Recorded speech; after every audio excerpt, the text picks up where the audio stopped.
Hey guys, Boss and Ramos, and if you can't tell, we're in the throwbacks because this week the Dolphins are wearing the throwbacks. There's always something about those Miami Dolphins aqua throwbacks that just there's some magic to them, you know. So there's a throwback aura around it, and let's hope it gets to put you to good use because Dolphins typically win in those, and on top of that, they haven't beat the Bills in quite some time. We're gonna get all into that in this upcoming preview. But yeah, Miami Dolphins versus Buffalo Bills, Thursday Night Football. Kickoff is at 8:15 this September 12th on Prime Video. So if you don't have Prime, make sure to get it. And if you don't, go somewhere to watch it. Aside from that, let's get straight up into this preview. Now, the last time Dolphins played the Buffalo Bills, it was the final game of the season. It was Sunday Night Football in Miami, in Hard Rock Stadium. And the AFC East title was on the line. Winner gets the AFC East title, gets the second seed, and then last but not least, the loser ended up having the sixth seed, which was the Miami Dolphins, unfortunately. It was very heartbreaking as a Dolphins fan to see all that happen. You know, something that since I've been a diehard fan, like reaching and grasping and hoping for not to be there. Because they lost. And, you know, as it was, they lost at the hands of their quarterback, Tua throwing a game-sealing interception. It's not all on him. I mean, the game was crazy. If you haven't checked it out yet, see my game day vlog from that one. It was a pretty chaotic video. And one that I didn't want to come out with for a while just because, you know, the loss just hurt so bad. And, you know, the short playoff run following that was just not any better. So that definitely was a sour taste in my mouth for quite some time. All right, enough of that. Let's talk about the here and now. Both teams are 1-0, and whoever wins this matchup will have the sole lead for at least this week in the AFC East. I know it's so early to be talking about standings and whatnot, but it's the facts. The Dolphins or the Buffalo Bills will be the leader of the AFC East unless they end in a tie, which I hope it does not end in a tie because people got to work the next day. But in reality, guys, Buffalo Bills, Miami Dolphins, whoever wins this will be 2-0 and have a sole claiming lead on the AFC East just because the Patriots and the Jets have not played any other divisional opponents. That's just how this thing works. Now, let's talk about some gambling lines, and then we're going to hop into some injuries, and then we're going to talk about keys to victory for the Miami Dolphins. So stay tuned for that. But first and foremost, we have the gambling lines. We have the Miami Dolphins are favored by 2.5 points. So if they win by a field goal, they win your bet, guys. And then over-under set at 48.5. It opened at 50.5, so total's going down. I don't know. It's a tough line to follow there. And then last but not least, money line, we have minus 140 for the Miami Dolphins, plus 120 for the Buffalo Bills. Before we get into injuries, let's give you guys an update on what happened last week for both of these teams. The Bills had a somewhat dominant win against the Arizona Cardinals. They won 34-28, but it was more of a shootout style. And then the Dolphins just barely squeaked out of the stadium, getting a 20-17 win off of a game-winning field goals from Jason Sanders.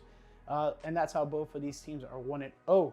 Now, in terms of performance, the leaders in passing yards for both teams obviously are their respective starting quarterbacks. Josh Allen went 18 of 23, 232 yards and 2 touchdowns. Meanwhile, Tua went 23 of 37, 338 yards, 1 touchdown. In terms of rushing, James Cook was the leading ball carrier for Buffalo, 19 carries, 71 yards. And then, surprisingly so, Jeff Wilson Jr. was the leading carrier with 5 carries, 26 yards. We'll talk about that in a second. And then in terms of receiving, Keon Coleman had the most yards for the Buffalo Bills with 4 receptions, 51 yards. Tyreek Hill had 7 receptions, 130 yards, 1 touchdown. All right, let's talk about injuries because this is going to be a big part of this matchup, especially on the Miami Dolphins side. You know, the Bills have some significant injuries, but the whole Dolphins offense is their identity, like their main identity, and their offense right now is taking a step back with some of these injuries, but we'll talk about that in a sec. Let's talk about the Bills first. So we have Javon Solomon, defensive end. He's doubtful with an oblique injury. And keeping it moving, we have Dwayne Smoot, defensive end. He's out with a toe injury. Then we also have Taron Johnson, cornerback, out with a forearm injury, which is big time if you're talking about the Miami Dolphins and how they're going to adjust to some of these injuries. Taron Johnson being out for the Buffalo Bills is big time in terms of that. And then we also have some other injuries, some of these dating back before the season started, but I'll also mention them just because we're going to play the Bills twice this season. Is Travis Clayton, offensive tackle. He's on injured reserve with a shoulder injury. Matt Milano, linebacker, on injured reserve with a bicep injury. Darrington Evans, running back, on injured reserve with a hamstring injury. And then we also have Shane Buckley. I don't know if I said your last name right, but QB on injured reserve with a neck injury. And Tommy Doyle, offensive tackle, out with a knee injury. So those are all the confirmed injuries for the Buffalo Bills. Let's talk about the Miami Dolphins. We have Devon Achane, running back, listed as questionable. He was limited in practice in Wednesday's walkthrough specifically, but let's see, let's hope.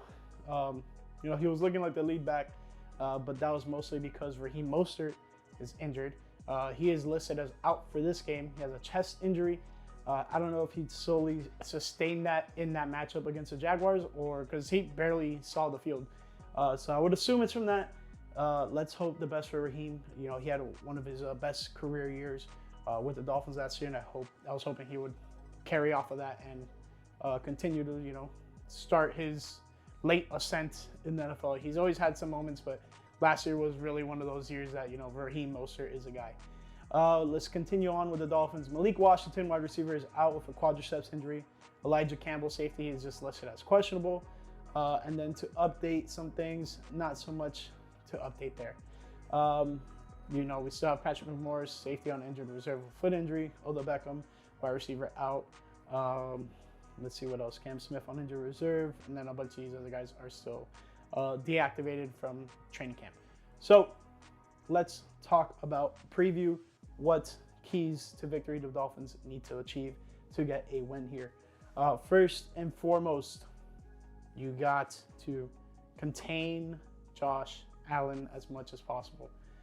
Josh Allen was quite mobile against the Arizona Cardinals last week. I know it resulted at least in one rushing touchdown. I want to say he probably had two because that's just how he rolls sometimes. If you let him get out, he's going to get out and he's going to make you pay. Let's see. We have a Josh Allen 7-yard rush, and that was it. Yeah. Also, he injured his non-throwing hand. It's not as significant, but there's going to be some discomfort there for him. So, finding a way to make him as uncomfortable as possible would be very, very influential on how the Dolphins can play defense on him and limit his offensive prowess. But yeah, defensively, we want to contain Josh Allen as much as possible, make him unsettled in that pocket. So kind of a mix of containment, don't let him get loose and extend plays on you, but then also apply a good amount of pressure. So he's getting brought down to the ground, because that is something that the Miami Dolphins have failed to do time and time again. Over the last 12 matchups, the Bills have won 11. And the one that they did lose, it was in dramatic fashion in Miami early on in the season. People were like, oh, the sun, all this stuff, whatever. That's no here or there. The fact is, Dolphins came out on top there, but it was close. The Bills were threatening to score when they ran out of time. So there's that. Now, let's talk about the Dolphins' offense. What can the Dolphins' offense do? Well, with Raheem Mostert out, with Devon Achane questionable to play, you have to, definitely adjust. You definitely want to still have a running identity, but you have to get creative in this passing game. Now, especially with one of their better corners, Taron Johnson, being out, I think the Dolphins need to really press the issue on passing the ball effectively. And it's early on in the season. It's very humid down here in South Florida. It's going to be scattered rain showers throughout the day tomorrow, so I'm assuming it's going to be a pretty swampy field. Kind of up-tempo. Push the pace. Pass the ball. Boom. Second guy gets down. We're already at the line of scrimmage, ready to go. Where are you guys at? Leave the guys in the dust. Dolphins are one of the fastest teams in the NFL. Let's prove it. So yeah, just having an up-tempo type of pace. I think the Dolphins will tire out this Bills team if they do so. And then last but not least, don't shoot yourself in the foot. The Dolphins significantly always find a way to put themselves in a position where they are competing well with the Bills and the wheels fall off. So it could be, an unnecessary penalty. It could be, for example, like roughing the passer on something so insignificant that he was already about to throw an interception. Like, don't commit those type of fouls. Don't do anything stupid that will set you back.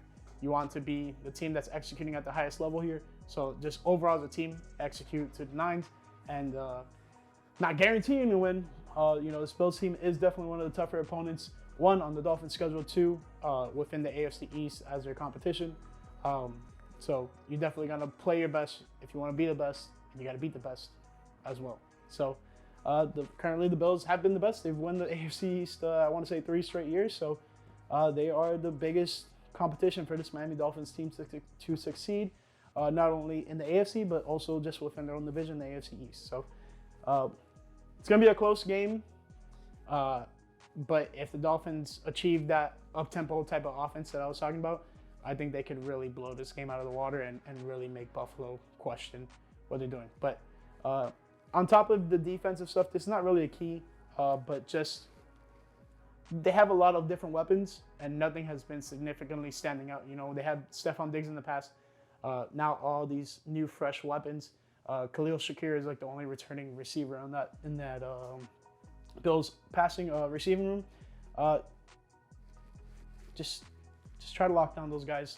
Jalen Ramsey looked pretty good yesterday on Sunday, despite having a hamstring injury. And then, I didn't hear Fuller's name at all, so I don't think the ball was thrown his way. They did a good job at limiting Trevor Lawrence last week. I do think Josh Allen poses a completely different threat. One, he can extend the plays. Two, he has, I would say, probably a better arm than Trevor Lawrence, and that's not even me throwing shade at Lawrence. I think Trevor Lawrence is pretty good, but obviously the Dolphins defense did what they could there. But that's pretty much it for the game preview. Hope you guys enjoyed it. I will be doing a vlog for this game, but don't expect it to happen. Sorry about that. I was getting a call to the house phone. I will be doing a vlog for this game, but my work schedule is very rough on Fridays and Saturdays, so do not expect the vlog to be out before Sunday, because it will be a very tight turnaround, and I'm going to be more focused on, one, doing the straight up Dolphins content and the post game review after the game, and then two, I'll be turning around a lot of those game pick shorts. So if you guys haven't checked any of that stuff out, there's a lot of content coming out, and I hope you guys are enjoying it so far. Trying to put my best foot forward in this and really make some quality content for you guys. So if you guys are enjoying that, let me know down below. And yeah, I'll catch you in the next video. Let's go, Fins, and peace out.